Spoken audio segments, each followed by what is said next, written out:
எப்படியெல்லாம் ஒரு மாநாடை வந்து நம்ம பாதுகாப்பாக நடத்த முடியுமோ அந்த அளவுக்கு வந்து இந்த மாநாடு இருக்குது. ஒரு வேட்பாளராக இந்த களத்தில் நிற்கிற எனக்கு வந்து இந்த மாநாடு வந்து ரொம்ப புத்துணர்ச்சியாக இருக்குது. மாற்றத்தை விரும்பும் மக்களின் மாநாட்டுக்கு பிரதிபா வந்ததுக்கான ரீசன் என்ன தெரிஞ்சுக்கலாமா? சீமான் பெரியப்பா ரொம்ப பிடிக்கும். அவரை பார்க்கறதுக்காக மாநாட்டுக்கு வரணுன்றதுக்காக வந்திருக்கேன். இது தமிழக அரசியல்லே மிகப்பெரிய திருப்புமுனையாக இருக்கும். சீமான் அவர்களுக்கும் சரி, நாம் தமிழர் கட்சிக்கும் சரி, இது ஒரு மிகப்பெரிய திருப்புமுனையாக இருக்கும். இந்த முறை சென்னை செயின்ட் ஜார்ஜ் கோட்டைக்கு நாம் தமிழர் கட்சி போவதற்கான துவக்க புள்ளியாக இந்த மாநாடு உறுதியாக இருக்கும். சரி, இப்போ நீங்க மட்டும் வந்திருக்கீங்களா? உங்க கூட யார் வந்தா? அப்பா வந்திருக்காங்க. அப்பாவும் நீங்களும் வந்திருக்கீங்க. நீங்க கூட்டிட்டு வந்தீங்களா? அப்பா உங்களை கூட்டிட்டு வந்தாரு? நான் தான் அப்பாவை கூப்பிட்டு வந்தேன். நீங்க கண்டிப்பா இப்போ 234 வேட்பாளர்ல நீங்களும் ஒரு வேட்பாளராக இந்த மேடையில் நிற்க போறீங்க. உங்களுடைய இந்த மகிழ்ச்சியான தருணத்தை பகிர்ந்துக்கிறீங்களா? மாற்றத்தை விரும்பும் மக்களின் மாநாடு. திரள்வோம் திரள்வோம், திருச்சியில் திரள்வோம், தீந்தமிழ் இனத்தீரே. வணக்கம் அக்கா, எப்படி இருக்கீங்க?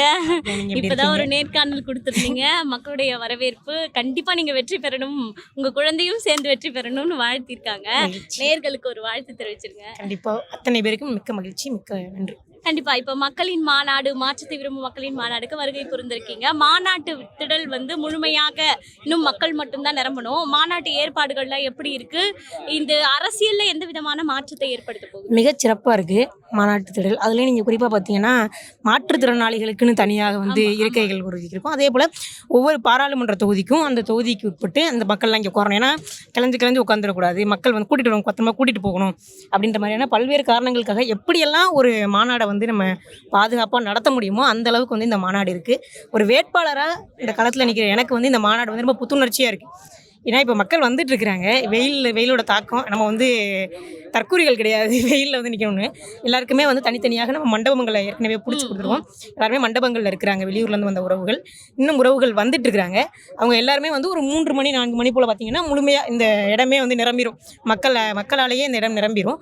அந்த அளவிற்கு இந்த இடம் சிறப்பாக இருக்கும். நிச்சயமாக வந்து இது தமிழக அரசியல்லே மிகப்பெரிய திருப்புமுனையாக இருக்கும். சீமான் அவர்களுக்கும் சரி, நாம் தமிழர் கட்சிக்கும் சரி, இது ஒரு மிகப்பெரிய திருப்புமுனையாக இருக்கும்.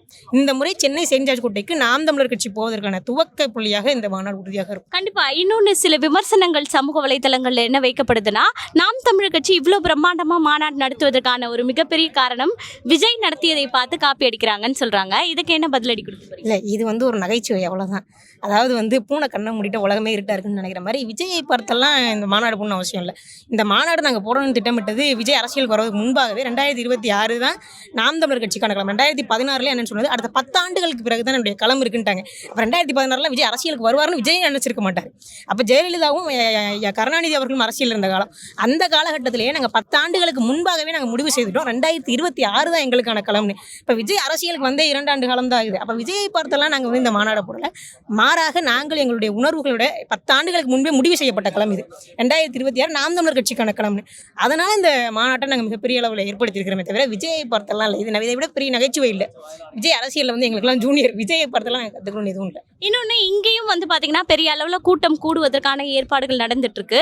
இங்கே கூடக்கூடிய கூட்டம் மட்டும் ஓட்டாக மாறும்னு நீங்கள் உறுதியாக சொல்றீங்க. ஆனால் விஜய்க்கு கூடினா அந்த கூட்டம் ஓட்டாக மாறாதுன்ற ஒரு விமர்சனம் வைக்கிறீங்களே. ஒரு கூட்டம் எதற்காக கூடுதுன்னு இருக்கு. டிடிஎஃப் வாசன் ரோட்டில் போனார்னா கூட்டம் கூடும், நயன்தாரா ரோட்டில் போனாங்கன்னா கூட்டம் கூடும். ஆனால் அந்த கூட்டம் எல்லாம் எதற்குன்னா அவர்களை பார்ப்பதற்காக கூடுது.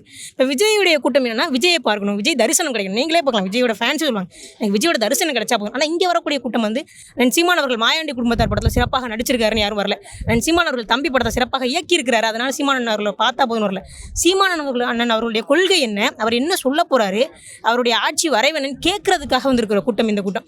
இந்த கூட்டம் கொள்கைக்காக வந்த கூட்டம், இந்த கூட்டம் கூத்தாடிக்காக வந்த கூட்டம் இல்லை. அதனால் இந்த கூட்டம் உறுதியாக ஓட்டாக மாறும்.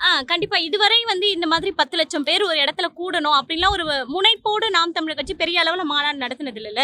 இந்த முறை அந்த தேவை ஏன் இருக்கு அப்படின்னு தெரிஞ்சுக்கலாமா? என்ன சொல்றேன், 2016 நாங்கள் முடிவு செய்யப்பட்ட கழகம். எங்களுக்கு 2026 தான் எங்களுக்கான களம். 2016 முடிவு செஞ்சு தான் நாங்கள் தேர்தல் அரசியலில் இறங்கணும். இப்போ இந்த களம் தான் எங்களுக்கான களம். அப்போ இந்த களத்தை வந்து நாங்கள் இன்னும் வலுப்படுத்தணும். இன்னொன்று, நாங்கள் அங்கீகரிக்கப்பட்ட கட்சியாக, அதாவது மக்கள் மத்தியில் 3வது பெரிய சக்தியாக நாங்கள் தான் இருக்கிறோம். அப்போ அது மக்களிடத்தில் காட்ட வேண்டிய தேவை இருக்குது. இன்னும் சொல்லப்போனால் மக்களிடத்தில் இன்னும் வெகுஜனமாக நாங்கள் சென்றடைய வேண்டிய தேவை இருக்குது. ஏன்னா நான் சீமான் அவர்கள் சேர்ந்துட்டாங்க, நாம் தமிழர் கட்சி போய் சேர்ந்துருச்சு, நாம் தமிழர் சின்னம் சேர்ந்துருச்சு. ஆனால் இன்னும் எங்களுடைய கருத்துக்களை மக்களிடத்தில் தெளிவாக கொண்டு போய் சேர்க்கணும்ல, அதற்கான களமாக தான் இந்த களத்தை நாங்கள் பார்க்கணும். இன்னொன்று இப்போ இந்த திருச்சி விமான நிலையத்தில் வந்து பார்த்தீங்கன்னா திரு சீமான் அவர்கள், திருமாவளவன், தமிழிசை சவுந்தரராஜன் அப்படின்னு சொல்லிட்டு எல்லாருமே மாற்றுக் கட்சியினர் சேர்ந்து ஒரு புகைப்படம் எடுத்துக்கிட்டாங்க. அதற்கு வந்து சமூக வலைதளத்தில் வந்து நீங்கள் எடுத்தால் அது புகைப்படம், நாங்கள் அதை செய்தால் தவறா அப்படின்ற மாதிரியான ஒரு விமர்சனம். இல்லை, யாரையுமே எப்பொழுதுமே வந்து அரசியல் தாண்டி ஒரு அன்பு பாராட்டணும். அரசியலில் எல்லாருக்குமே கொள்கை முரண்கள் இருக்கும், கோட்பாட்டு முரண்கள் இருக்கும். ஆனால் அதை தாண்டி ஒரு மாண்புன்னு ஒன்று இருக்குது, ஒரு பண்புன்னு ஒன்று இருக்குது, அன்புன்னு ஒன்று இருக்குது. அது தமிழர்களுக்கே இருக்கக்கூடிய அறம். அதிலிருந்து 4 பேருமே தமிழர்கள் தான். அதில் வந்து அரசியல் மாண்பு அப்படிங்கிறது வேறு. நம்ம கொள்கை கோட்பாடுகளை தாண்டி நம்ம எல்லாருமே மனிதர்கள்.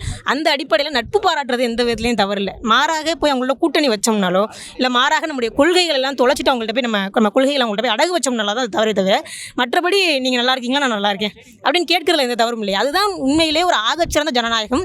அதுதான் ஒரு சிறந்த அரசியல் மாண்பாகவும் இருக்க முடியும். கண்டிப்பா. இப்போ 234 வேட்பாளர்ல நீங்களும் ஒரு வேட்பாளராக இந்த மேடையில் நிற்க போறீங்க. உங்களுடைய இந்த மகிழ்ச்சியான தருணத்தை பகிர்ந்துக்கிறீங்களா? அதான் சொன்னேன், இந்த மாநாடு திடலை பார்த்த உடனே, நேற்றே வந்துட்டேன், இந்த திடலை பார்த்த உடனேயே ஒரு புத்துணர்ச்சி வந்துடுச்சு. இது வரைக்கும் வந்து நமக்கு ஒரு சின்ன சின்ன தயக்கங்கள் இருந்திருக்கும், நம்ம வென்றுவோமா இந்த கிழமை தான், ஒரு சின்ன சின்ன சோர்வுகள் வந்திருக்கும்ல. ஆனால் இந்த முறை அந்த சோர்வு இல்லை, இந்த திடலை பார்த்த பிறகு ஒட்டுமொத்தமாக அந்த சோர்வே இல்லை. உறுதியாக நம்ம வென்றுவோம், இந்த களத்தை எப்படியாவது வென்றெடுத்தே ஆகணும் அப்படிங்கிற ஒரு உறுதி வந்துருச்சு. இவ்வளவு நம்பிக்கை கொடுத்தது உங்களுக்கு கட்சியா இல்ல மக்களா? மக்களிடம் அந்த அளவுக்கு வர கண்டிப்பா. ஏன்னா இது மாற்றத்தை விரும்பும் மக்களின் மாநாடு தானே, மக்கள் தான் வரப்போறாங்க. எல்லாருக்குமே கட்சி உறுப்பினர்கள் வருவாங்க, எங்கள் மாநாட்டில் மட்டும்தான் மக்கள் வராங்க. கண்டிப்பா. மக்களின் மாநாடு வாழ்த்துக்கு, வெற்றி பெற வாழ்த்துக்கு. நன்றி. பேர் என்ன தெரிஞ்சுக்கலாமா? பிரதீபா.